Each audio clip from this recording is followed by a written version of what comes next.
Hello everybody, my name is Benji and welcome back to Dyson Sphere Program, where our Dyson swarm is looking fantastic!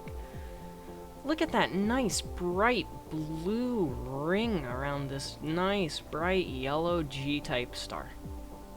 Look at all those little sails revolving around. Also, it is official, our other rings have dissipated. That means that we have hit the cutoff point where the sails are starting to die. But you can see that we're reaching 340-ish on the megawatt capacity, which is fantastic for our power grid and fantastic for our ray receiver harvester guys here. I don't think I'm actually gonna put any more of these on planet here, even though I do have a couple more. I think I'm gonna save those for planetary expansions. That way I still have energy left in the Dyson swarm to request. Also, sorry about the background noise there. That was my dog. She likes to make noise sometimes. Well, I say dog. I have 4. That was one of my 4 dogs, the one that likes to make noise. But we're going to go on ahead and get started here with some more blueprinting. First things first is the graphene blueprint. Now, this blueprint is going to be very similar to this, because in order to get 1 6-per-second belt out of the system, we need 9 machines, which is exactly the same as this. The only difference is the fact that graphene, only takes 2 input materials instead of 3. So what we're going to do here is we're going to set this up, graphene as the supply, go on ahead, drop that up to 100, and then we're going to grab this as our demand, and then we're going to drop it to half, just like we always do. And then we also need energetic graphite, which we're going to do the same. And then we're also going to drop this to half capacity as well. And we're going to grab 20 of our drones and plonk them in here as well. Now, obviously, these guys are right next to each other, and this could be done with a belt, but in the future, if we tile this up and we need to place more of these around, they won't be right next to each other, so we're going to go on ahead and be prepared for that.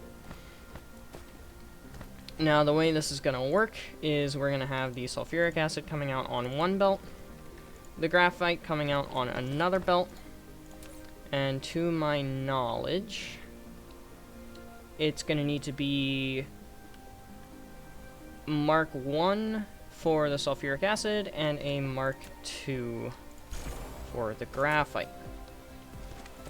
And then what I can do is I can literally just grab this and put it in the same spot, just like that.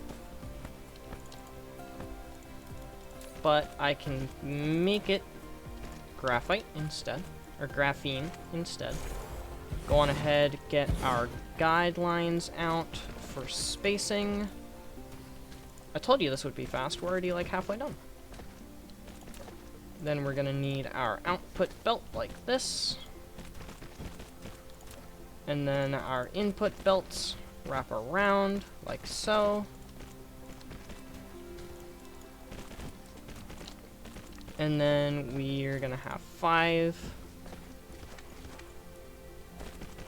And let's see, there's an input here and here, so we don't need this one or that one.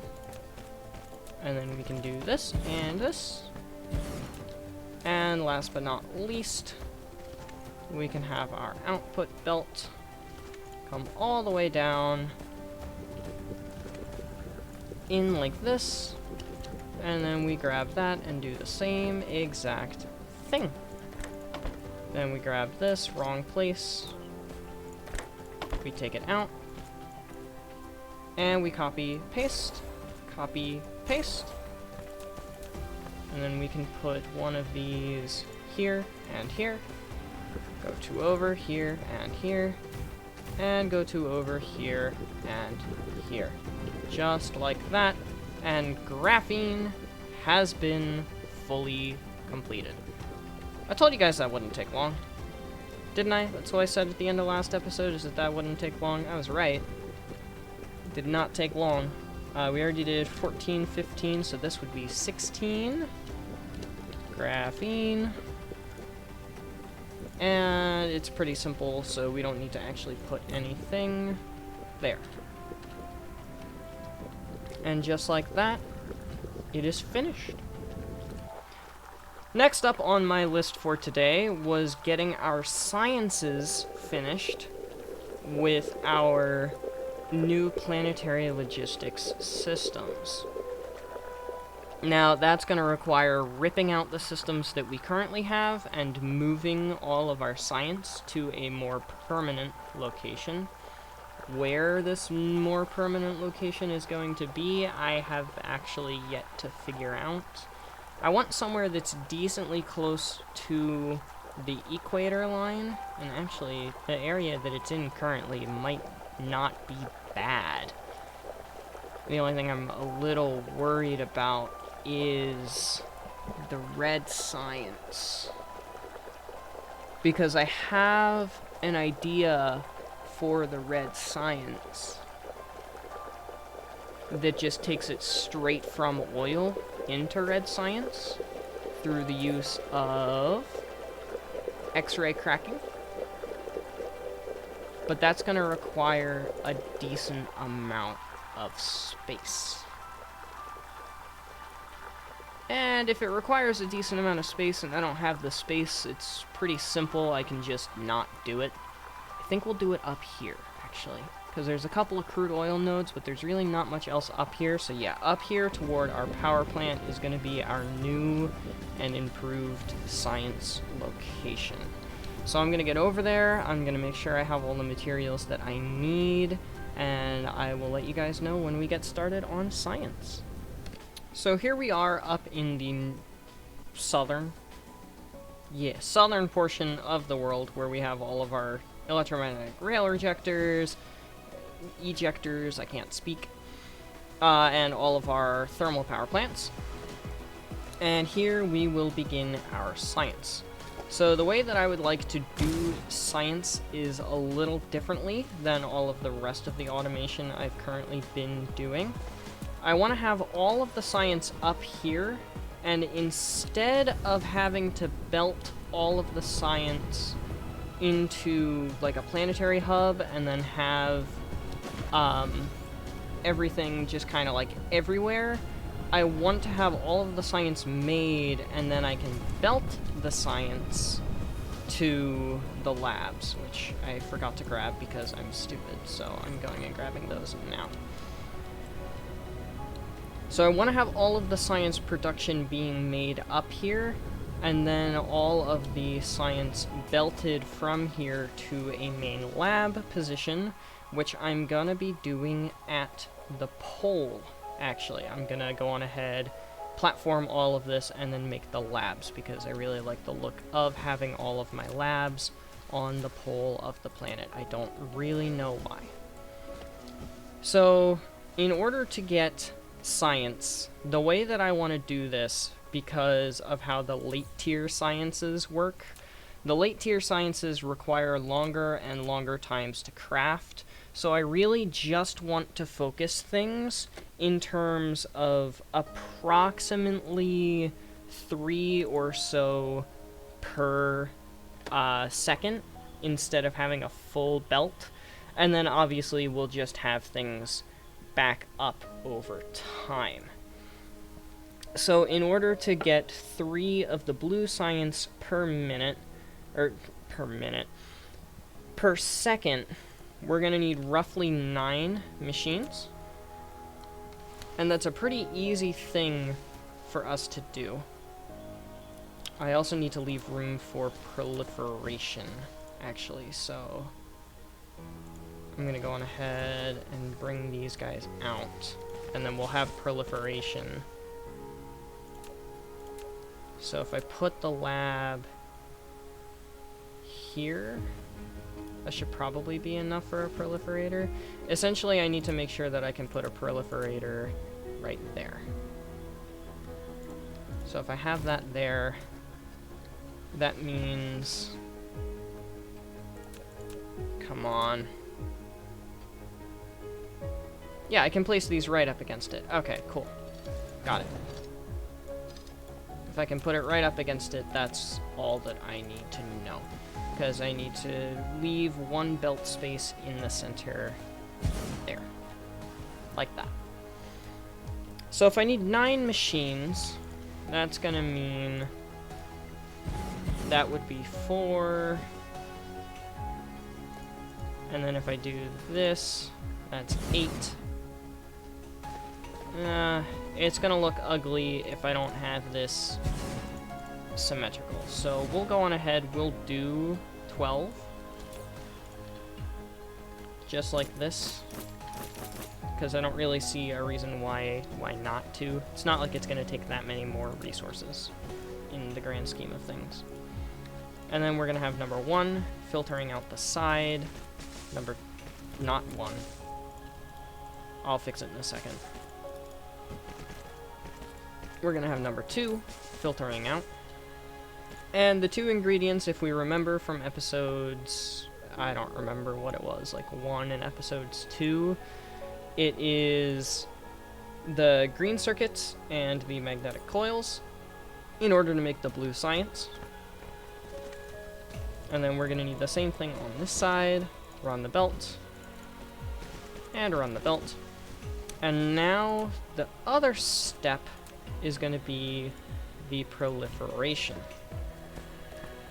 So we're going to put the proliferators on the belt inputs and the belt output. So I'm going to have this wacky splitter right here. And then the proliferator is number 3 is going to come out. And then this is going to go probably here. Like that. And then the same thing on this side, like that. And then the proliferation juice is also going to go out this direction. I'll go on ahead, hook in all of the belt inputs for the blue science, like this. Go in between them and grab an output belt.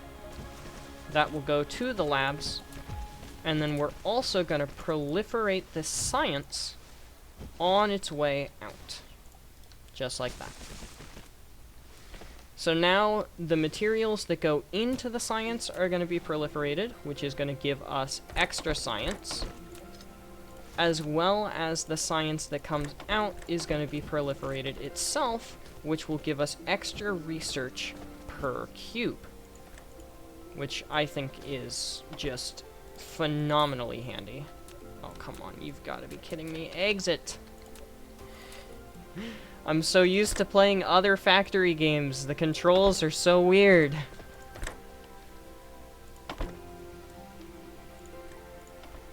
Like, usually in Satisfactory and in Factorio and stuff, all I have to do is hit one of my, like, hotbar buttons twice.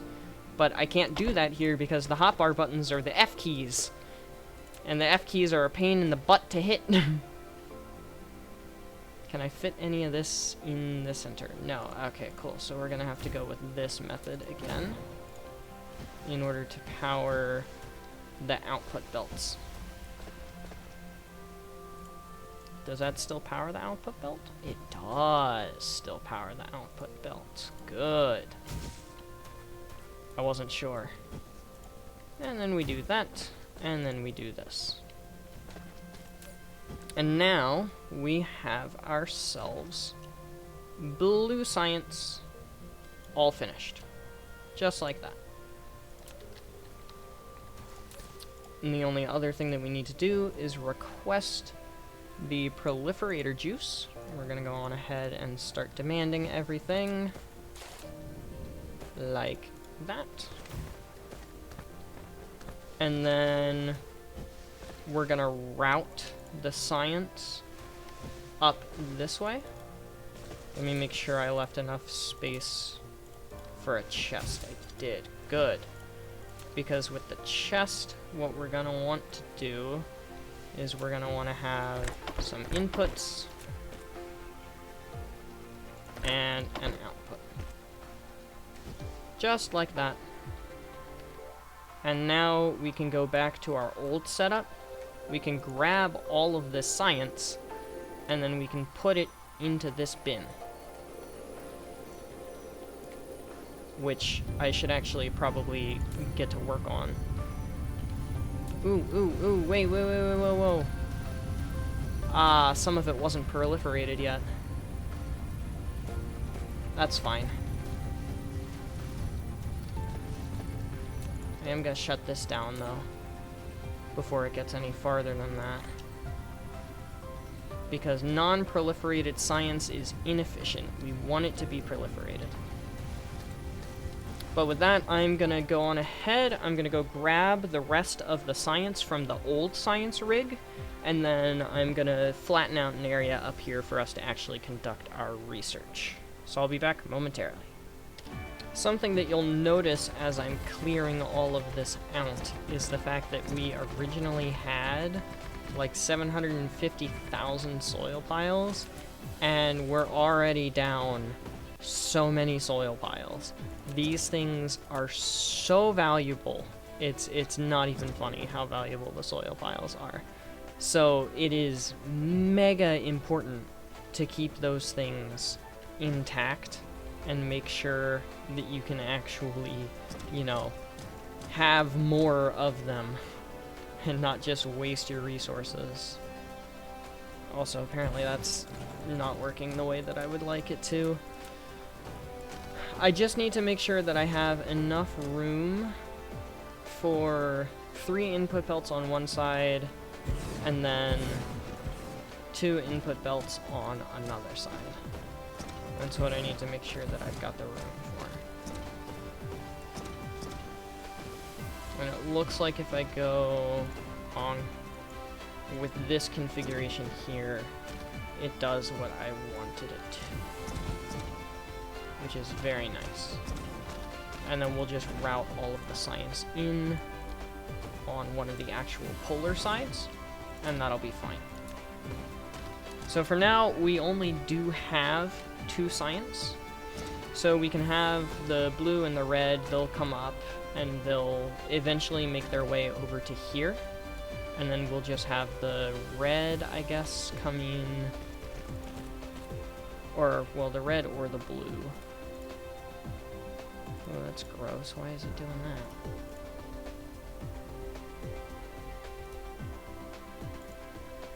There. How about that instead?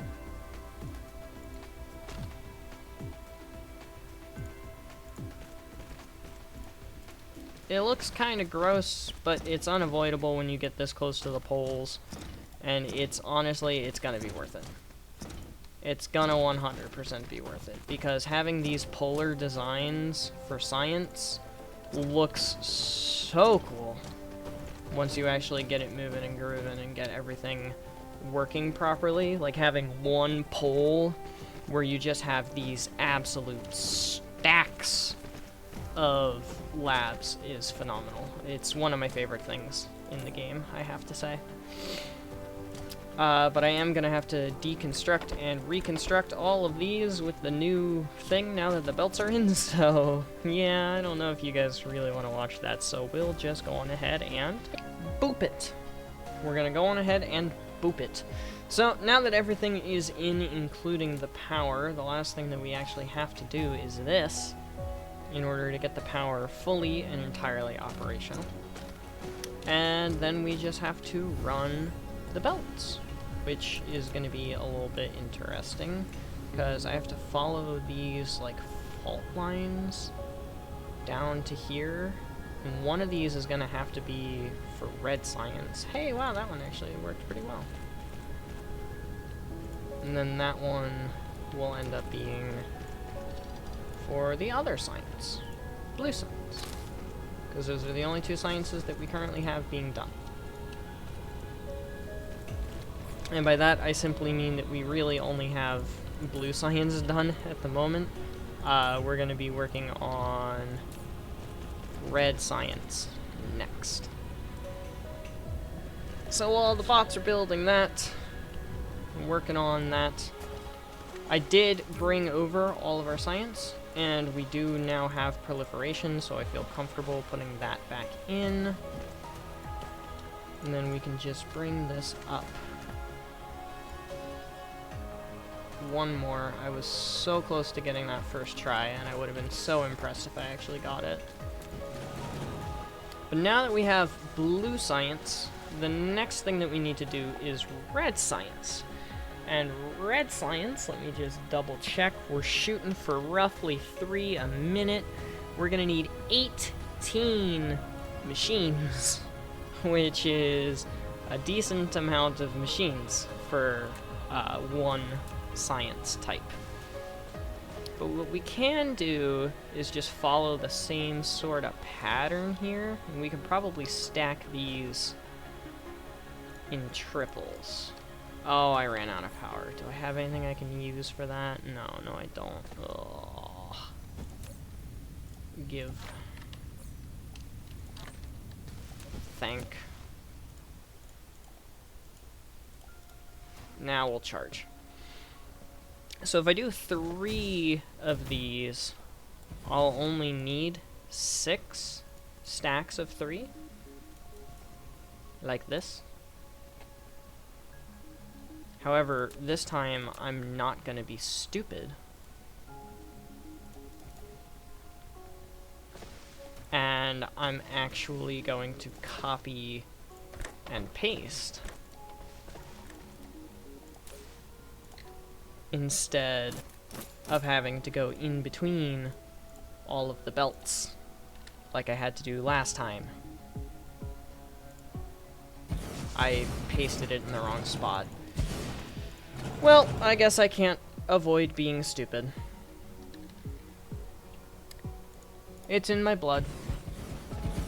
There we go. That's what we were looking for. Now, we learned last time that we can do this. No, bad and bad. However, the proliferator is good. We need hydrogen and we need energetic graphite. That's what we need here. And I'm going to drop both of them to 1,000 still. And then we'll go on ahead and set it to demand. Still at 100%. Very nice. 20 drones. Put them in. And then we still need one of those. We're going to want the hydrogen coming out of one. And it'll have to go through a proliferator. We've got the energetic graphite coming out of the other. And then same thing, proliferator. Then we're going to want our funky looking guy here. Same thing with the proliferation. And then this is going to pop up. It's going to go around and over.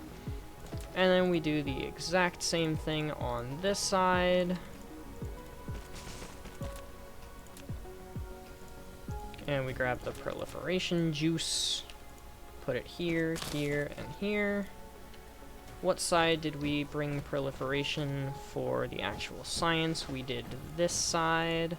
So we'll go on ahead and keep that sort of consistency here. And it goes right up against the belt.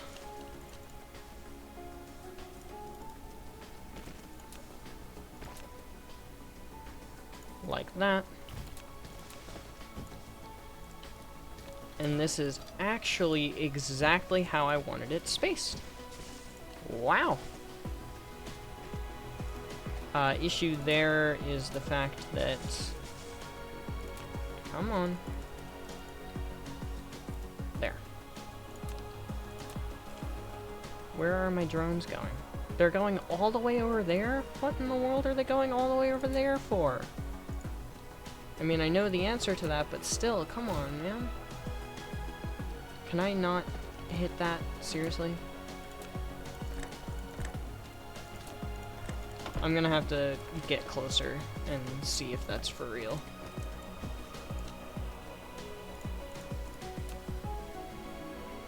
You've got to be kidding me. I can't actually access... Ooh, I had it there for a second. There.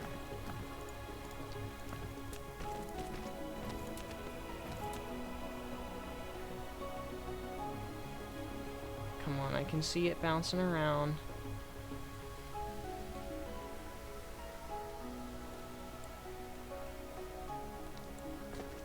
Oh, oh. There.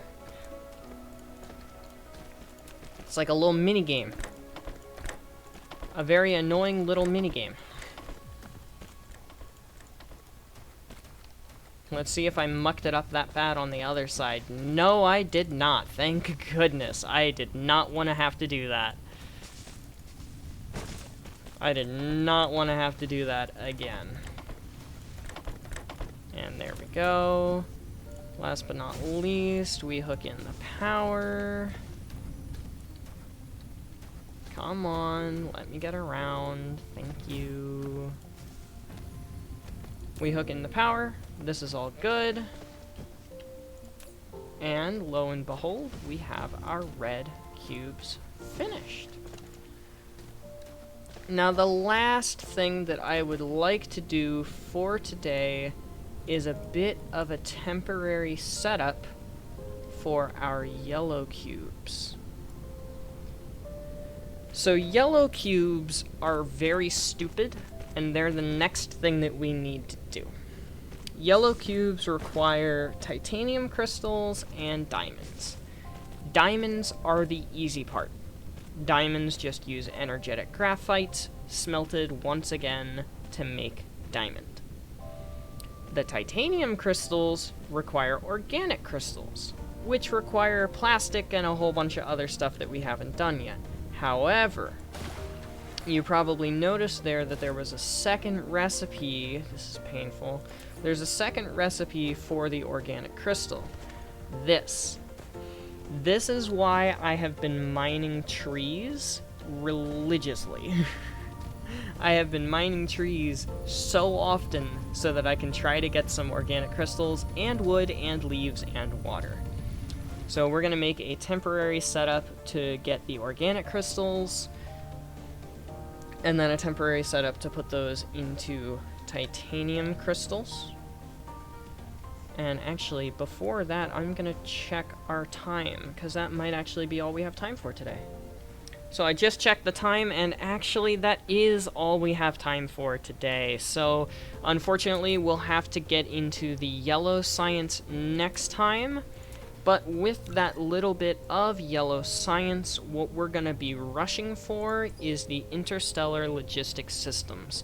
Because once we get the interstellar logic, we can get titanium from other planets automatically brought back here to automate, well, anything revolving around titanium and anything revolving around silica we'll be able to actually do here.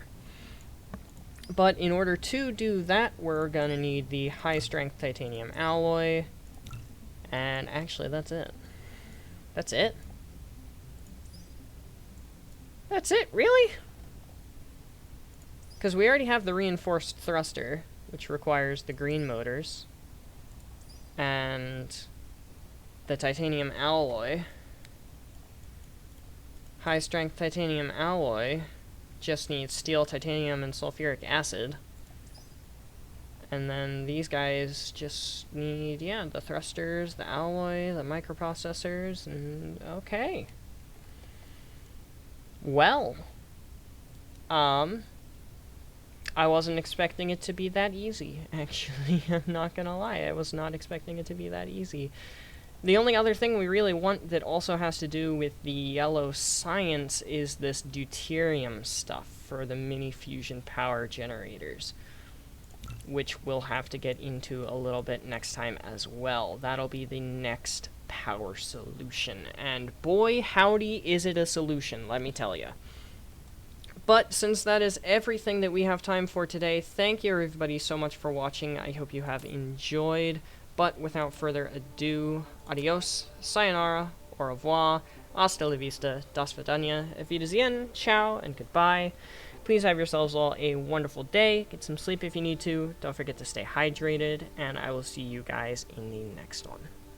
Later, y'all.